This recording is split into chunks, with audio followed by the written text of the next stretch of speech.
తెలుగుదేశం ప్రభుత్వం ఆ రోజు అన్న నందమూరి తారక రామారావు గారు పెద్ద పీట వేస్తే ఆ రోజు మనకి ప్రతి కార్యక్రమంలో కూడా బీసీలను ముందుకు తీసుకుపోయారు. సబ్సిడీ లోన్లు అందించారు.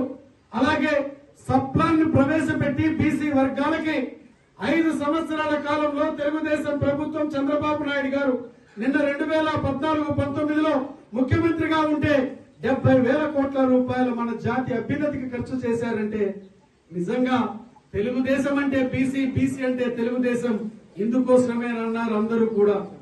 రెండవ విషయం మీకు చెప్తా ఉన్నాను. ఆడపాపకు పెళ్ళైతే మనకి ఆ రోజు మనకి 50,000 ఇచ్చారు. మన పిల్లలు విదేశాలలో చదువుకోవాలనే దానికి మనము ముందుకు పంపించాలంటే ఆర్థిక స్థితిగతులు లేని మన బీసీ వర్గాలకి తెలుగుదేశం వెన్నుదన్నుగా ఉండి 10 లక్షల రూపాయల వరకు వాళ్ళకు చదువుకునేదానికి ఆర్థిక సహాయాన్ని అందించింది. ఇదే కాకుండా